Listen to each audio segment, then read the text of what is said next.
वक्रतुण्ड महाकाय सूर्यकोटि समप्रभ निर्विघ्नं कुरु मे देव सर्वकार्येषु सर्वदा।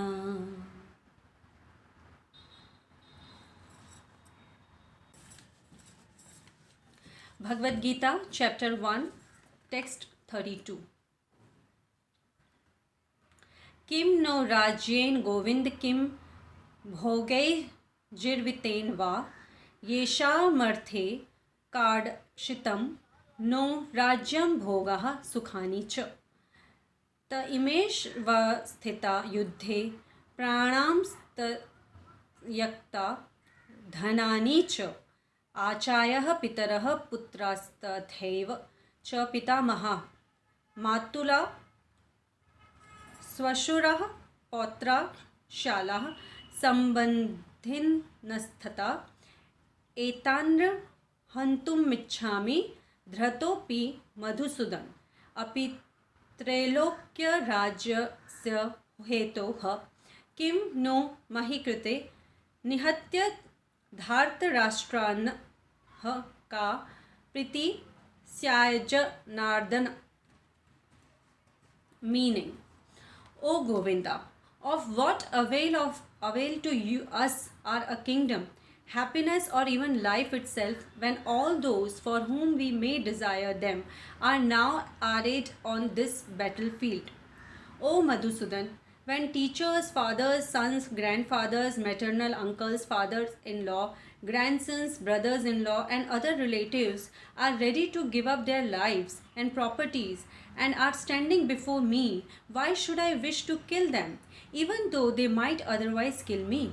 O maintainer of all living entities, I am not prepared to fight with them, even in exchange for the three worlds, let alone this earth. What pleasure will be derived from killing the sons of Dhritarashtra? Purport. Arjun has addressed Lord Krishna as Govinda because Krishna is the object of all pleasures for cows and the senses. By using this significant word, Arjun indicates that Krishna should understand what will satisfy Arjun's senses. But Govinda is not meant for satisfying our senses. If we try to satisfy the senses of Govinda, however, then automatically our own senses are satisfied. Materially, everyone wants to satisfy his senses, and he wants God to be the order supplier for such satisfaction.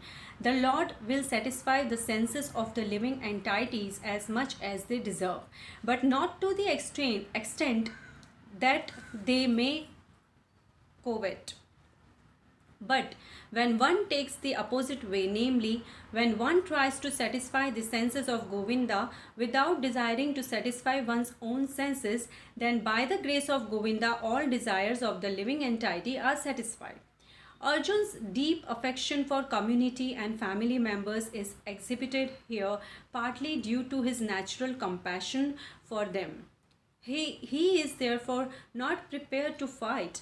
Everyone wants to show his opulence to friends and relatives, but Arjun fears that all his relatives and friends will be killed on the battlefield and he will be unable to share his opulence after victory.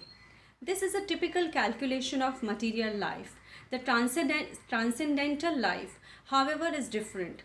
Since a devotee wants to satisfy the desires of the Lord, he can, Lord willing, accept all kinds of opulence for the service of the Lord.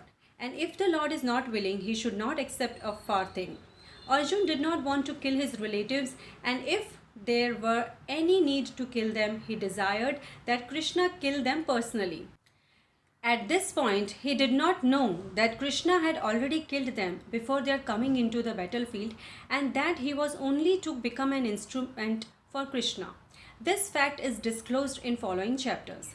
As a natural devotee of the Lord, Arjun did not like to retaliate against his miscreant cousins and brothers, but it was the Lord's plan that they should all be killed. The devotee of the Lord does not retaliate against the wrongdoer, but the Lord does not tolerate any mischief done to the devotee by the miscreants. The Lord can excuse a person on his own account, but he excuses no one who has done harm to his devotees. Therefore, the Lord has determined to kill the miscreants, although Arjun wanted to excuse them. Text 36.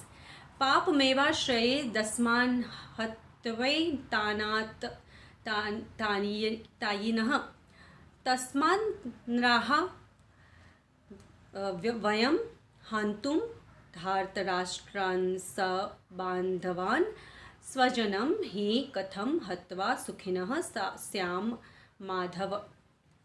Meaning, sin will overcome us if we slay such aggressors. Therefore, it is not proper for us to kill the sons of Dhritarashtra and our friends. What should we gain, O Krishna, husband of the goddesses of fortune, and how could we be happy by killing our own kinsmen? Purport. According to Vedic injunctions, there are 6 kinds of aggressors. 1. A poison giver. 2. One who sets fire to the house. 3. One who attacks with deadly weapons. 4. One who plunders riches. 5. One who occupies another's land.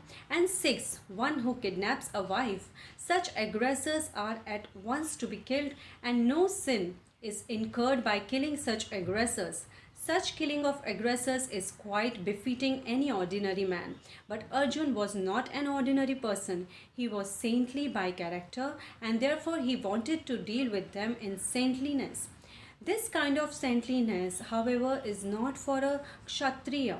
Although a responsible man in the administration of a state is required to be saintly, he should not be cowardly. For example, Lord Rama was so saintly that people even now are anxious to live in the kingdom of Lord Rama. But Lord Ram never showed any cowardice. Ravan was an aggressor against Ram because Ravan kidnapped Ram's wife, Sita. But Lord Ram gave him sufficient lessons, unparalleled in the history of the world. In Arjun's case, however, one should consider the special type of aggressors, namely his own grandfather, own teacher, friends, sons, grandsons, etc. Because of them, Arjun thought that he should not take the severe steps necessary against ordinary aggressors. Besides that, saintly persons are advised to forgive. Such injunctions for saintly persons are more important than any political emergency.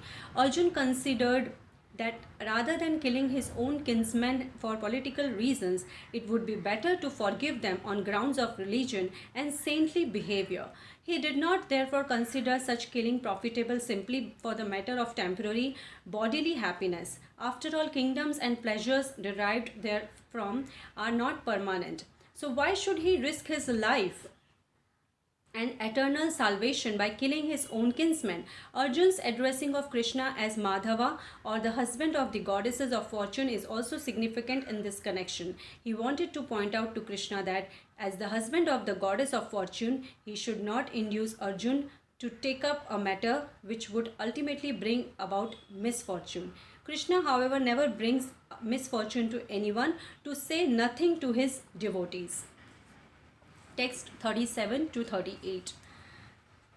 Yadhyap yetesh na pashyanti lobhopahhat chetasah kul kshaya kritam dosham mitra dohe cha patakam katham na kshayamasma bhih papadas manri vartitum kulakshaya kritam dosham prapashya dirja nardan. Meaning, O Janardhan, although these men, their hearts overtaken by greed, see no fault in killing one's family or quarreling with friends, why should we, who can see the crime in destroying a family, engage in these acts of sin? Purport. A Kshatriya is not supposed to refuse to battle or gamble when he is so invited by some rival party. Under such an obligation, Arjun could not refuse to fight because he had been challenged by the party of Duryodhan. In this connection, Arjun considered that the other party might be blind to the efforts of such a challenge. Arjun, however, could see the evil consequences and could not accept the challenge. Obligation is actually binding when the effect is good, but when the effect is otherwise, then no one can be bound. Considering all these pros and cons, Arjun decided not to fight. ॐ नमो भगवते वासुदेवाय नमः।